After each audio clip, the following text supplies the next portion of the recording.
ठीक है। इंडिया की बात की जाए तो वो एक पावरफुल स्टेट है, डेवलपिंग कंट्री है, और जो बहुत अच्छे तरीके से डेवलप हो रहा है हर फील्ड में। ठीक हो गया, ठीक है, एग्री तो जी। इस हवाले, और फिर देखें चाइना पड़ता है एशिया में। हाँ। तो अगर चाइना के अलावा कोई दूसरी बड़ी पावर है तो वो इंडिया है। ठीक है। अगर इंडिया के साथ ताल्लुकात अच्छे रहते हैं, फ्रेंडशिप भी रहती है, तो एक किस्म का ऐसे समझ लें कि चाइना यूएस का दूसरा घर होगा। इंडिया। बिल्कुल इंडिया, जो कि काफ़ी हद तक चाइना के साथ बॉर्डर शेयर कर रहा सही है। है। तो साफ ज़ाहिर है उन्होंने डिफेंस स्टेटमेंट देनी है इंडिया के हवाले से, चूँकि अगर वो इंडिया से कुछ लेना चाह रहे हैं तो उसके बरक्स वो ये चीज़ भी कहेंगे कि हम इनको क्या दे रहे हैं, अभी हम इन्हें ये दे रहे हैं कि अगर वो जो हमारा मुखालिफ है वो इस कंट्री पे अटैक करेगा या किसी किस्म का कोई और एक्टिविटी करेगा, एग्रेशन शो करवाएगा, तो उस हवाले से इन्हें नतायज भुगतने पड़ेंगे। 1992 मैकमोहन लाइन की भी बात करते हैं कि भाई सबसे पहले अमेरिका ने इस लाइन को, ये जो बाउंड्री इंडिया और चाइना के बीच है, हमने उसको सबसे पहले एक्सेप्टेंस दी थी, माना था। सर अगर बात करें, मोदी साहब इस वक्त यूएस के अंदर मौजूद है, जो बाइडेन के साथ बैक टू बैक उनकी मीटिंग्स है, बहुत सी डील्स उनके साथ हुई हैं। कल की खबर थी कि मिलिट्री जो चिप्स होती हैं वो अब इंडिया के अंदर बनेंगी, जो कि फर्स्ट टाइम इंडिया में टेक्नोलॉजी आ रही है। एक जानिब वज़ीर आज़म को हाथों हाथ अमेरिकन ले रहे हैं, जो बाइडेन ले रहे हैं जाने से पहले, और जो एम्बेसडर इंडिया के अंदर मौजूद है, इनके बायलैटरल टाइज को बहुत बड़ा बूस्ट मिल रहा है। मैम एक्चुअली ना अमेरिका की शुरू से एक पॉलिसी रही है, वर्ल्ड वार 2 के बाद जब से मोनरोए डॉक्ट्रिन आया ना उनका, हाँ। उनकी मेन पॉलिसी है कि वो दुनिया को चाहते हैं यूनिपोलर वर्ल्ड। ठीक है। पहले सोवियत रशिया था उनके मुकाबले में, डिसइंटीग्रेट हुआ 1990s में, ख़त्म हो गया। उसके बाद कोई कंट्री नहीं था, उन्होंने क्या किया, उन्होंने टारगेट करना शुरू कर दिया मुस्लिम स्टेट्स को।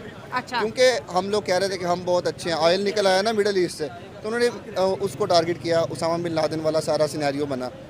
अब जो है ना, अब चाइना है ग्लोबल हेजिमोन नंबर 2, वर्ल्ड हो गया बाईपोलर भी नहीं, मल्टीपोलर हो गया। इंडिया सुपर पावर है, रशिया है, चाइना है, अमेरिका है, फ्रांस है, यूके है। तो अमेरिका इस टाइम इकोनॉमिकली भी लीड कर रहा है, मिलिट्री वाइज भी लीड कर रहा है। तो वो चाहता है कि सब हमारा जो है ना एशिया, इसमें एक ऐसी स्टेट हो जो उसका एलाय हो, बिगर एलाय। जापान है, साउथ कोरिया है, साउथ एशियन कंट्रीज़ भी सारे हैं, लेकिन वीक स्टेट्स है ना, पॉपुलेशन बहुत थोड़ी, लैंड बहुत थोड़ी है। ऊपर से सिस्टम ऐसा है कि वो सारे के सारे जो है ना बिल्कुल चाइना के साथ पड़ते हैं। ओपनली उनकी सपोर्ट में अगर अमेरिका आएगा तो ये वॉर डिक्लेरेशन होगी। अमेरिका ये नहीं चाहता, और चाइना तो बिल्कुल नहीं चाहता कि वॉर हो। हाँ। इंडिया का चाइना के साथ सीधा बॉर्डर इशू है, 2 जगहों पे, अक्साई चिन में भी है और इधर कश्मीर वाली साइड पे भी है। तो तिब्बत वाला, पहला तो नहीं, तिब्बत वाली तो बात अलग आ गई ना, वो तो तिब्बत पे कंट्रोल कर लिया चाइना ने। अक्साई चिन में भी है और ये इस साइड पे भी है, अरुणाचल प्रदेश। ठीक है, अब ये 2 इश्यूज आ गए। इंडिया के ऑलरेडी एग्जिस्ट करते हैं चाइना के साथ, शुरू से पंगा चल रहा है। अब इंडिया है दुनिया की सबसे ज़्यादा पावरफुल पॉपुलेशन वाइज ना, 140 करोड़ से ज़्यादा पॉपुलेशन है। इतनी बड़ी मार्केट है ना ग्लोबली। अमेरिका चाहता है कि इंडिया के साथ फ्री ट्रेड एग्रीमेंट हो, मार्केट बहुत बड़ी है, बहुत ज़्यादा उनके प्रोडक्ट्स यहाँ बिकेंगे इंडिया में। नंबर 2, सिलिकॉन वैली जो पहले थी हॉलीवुड में, फिर चाइना में चली गई, फिर ताइवान में चली गई, चिप्स बनती हैं। अब ताइवान जो है ना, उसका हमेशा से रोला चल रहा है चाइना के साथ। चाइना कह रहा है मैं सुबह कब्जा करता हूँ, परसों करता हूँ। वो चाह रहे हैं उनकी ट्रेड, चिप वाली सारी चीज़ें इंडिया में आ रही हैं। वो अब जो सिलिकॉन वैली 2.0 बन रही है ना, वो इंडिया में बन रही है। क्यों? हमारे जो है ना प्राइम मिनिस्टर्स, उनका मकसद होता है कि दूसरे को जलील करना, डाल तो देना। हम इंडिया से क्यों नहीं सीखते कि अमेरिका को पीछे लगा लिया, चाइना को आगे लगाया हुआ है, चाइना खुद रिक्वेस्ट करे इंडिया को कि अपनी कंट्रीज़ के अंदर हमें और ज़्यादा इन्वेस्टमेंट करने दे। आपकी बात से एग्री, भाई बहुत बड़ी मार्केट है, कुछ भी लॉन्च करोगे बिकेगा हाथों हाथ, और फिर लोगों की जेब में पैसा भी है, रोज़गार भी है, तभी तो दुनिया वहाँ पर आ रही है। लेकिन अगर हम अपने और अमेरिका की वजह से, छोटा मुँह बड़ी बात है, रिलेशनशिप पर ज़रा थोड़ी नज़र डाल दें, अमेरिका हमें कैसे डील कर रहा है? मैं बिल्कुल ये जो आपने कहा ना कि हम इंडिया की तरह बिहेव क्यों नहीं करते, मैं सिंगल सेंटेंस स्टेटमेंट दूंगा कि जिस तरह हमारे यहाँ सिविल मिलिट्री रिलेशनशिप्स हैं ना, उस तरह इंडिया के यहाँ नहीं है। अच्छा। ठीक है, इंडिया के यहाँ जो उनकी मिलिट्री है या डिफेंस है, उनका काम सिर्फ डिफेंस तक है। हमारे यहाँ अगर आप शुरू से देख लें तो मिलिट्री ने इन्वॉल्वमेंट की है। ठीक है, उसकी काफ़ी वजूहत है। अगर हम वजूहत पे बात करें तो सबसे पहली जो मेन वजह है वो तो है कि सिक्योरिटी रिस्क था पाकिस्तान को बनने से ही, तो उस वजह से डेवलप्ड इंस्टीट्यूशन नहीं कहेंगे हम, ओवर डेवलप्ड कहेंगे, जिनका उन्होंने नाजायज़ फ़ायदा भी उठाया। और इसके साथ साथ दूसरी वजह है वो, हम जैसे ही पाकिस्तान बना पाकिस्तान की पॉलिटिकल इंस्टेबिलिटी थी, उस वजह से भी उन्हें मौका मिला। और जो तीसरी वजह है वो ये है कॉलोनियल लेगेसी जो थी ना पाकिस्तान बनने से पहले, वो उसमें एक कंसेप्ट पाया जाता था इसमें मिलिट्री में, ठीक है, सिविलियंस को लेके ब्लडी सिविलियंस की टर्म यूज़ की जाती थी। तो इस हवाले से अगर पाकिस्तान और इंडिया का कंपेयर करें तो पाकिस्तान को सिक्योरिटी थ्रेट्स रहे हैं, इंडिया को उस हवाले से नहीं रहे। हमें इंडिया की तरफ से भी रहे हैं। अफगानिस्तान सिक्योरिटी थ्रेट्स कहीं ना कहीं हमने अपने लिए खुद ही पैदा किए हुए थे। हर टाइम कहते थे इंडिया हमें खा जाएगा, इंडिया हमें निगल जाएगा, इंडिया की फौजें आ गई हैं, बस बचा लो खप पाई हुई। बिल्कुल वही बात करूँगा।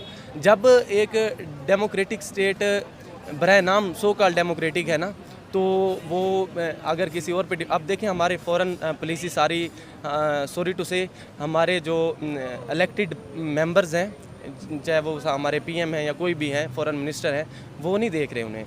सर हमें तो ये पिछले 1 महीने में इंडिया ने इतनी टफ लाइन हमारे ऊपर पास की है, इतनी टफ। हमारी फॉरेन मिनिस्ट्री में से किसी बंदे की जरूरत नहीं हुई कि भाई 4 माइक रख के ही जवाब दे दे। आप इस टाइम बैठ के इंडिया के बारे में कोई स्टेटमेंट पास करें, मैं कहती हूँ 1 घंटे के अंदर अंदर वो फ़ौरन आपको जो है ग्लोबली इसका जवाब देंगे कि हम इसको कंडेम्ड करते हैं, या फिर आप अपनी हैसियत देके एकदम से एक्टिव है हमारी। आपको कुछ लगता है कि ऐसा कोई सीन है? हमें तो कोई जो मर्जी कह के चला जाए। मैम मैं बताता हूँ आपको, पाकिस्तान जो है ना बेसिकली बना ही अयाशी के लिए था। अच्छा। जो थे हमारे फ्यूडल लॉर्ड्स ना, हाँ। शुरू में वही मुस्लिम लीग में थे, वही अभी हमारी पॉलिटिकल एलीट है, अभी हमारी मिलिट्री एलीट भी वही है। सारे पैसे उनके पास हैं, बाकी लोग हैं आम लोग। आम लोगों की बात नहीं सुनी जाती। हाँ। इंडिया में क्या है, इंडिया में है middle class rule. Middle class. Modi साहब के अब्बा जी कोई टाटा बिरला नहीं थे। मोदी हाँ। साहब के अब्बा जी के पास ज़्यादा पैसे नहीं थे, नेहरू साहब के पास नहीं थे, मनमोहन सिंह के पास नहीं थे। इंदिरा गांधी आम फैमिली से है, दूसरा अभी राहुल गांधी साहब जो है वो भी आम फैमिली से। और इंडिया के पास जो सबसे बड़ी पावर है ना, वो ये है कि दे हैव 140 करोड़ पीपल।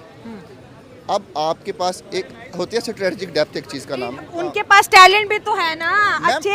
उनके तो देखें डॉक्टर एस शंकर ही नहीं मान, उन्होंने पूरी दुनिया को कहते हैं ना एक ही फिंगर पे नचा रखा है। देखिए इसकी बड़ी प्यारी बात है, पहले मैं आपको बताता हूँ। अब आप एक इन्फॉर्मेटिव वीडियो बना रही हैं, आपके चैनल में पता कितने व्यूज आएंगे? 100 के, 50 के मैक्सिमम। डक्की भाई के कितने आएंगे? 1.5 मिलियन।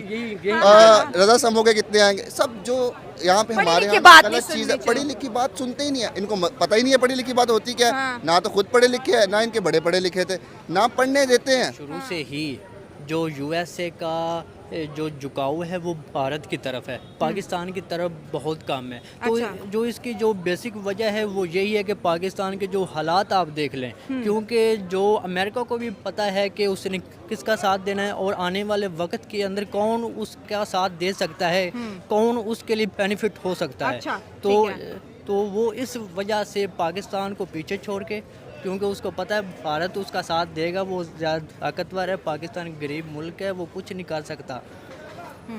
अगर चाइना की बात करें, चाइना आपको पता है एक बहुत बड़ी पावर है, और चाइना तिब्बत का बहुत सा एरिया क्लेम करती है कि ये भारत ने कब्जा किया, ये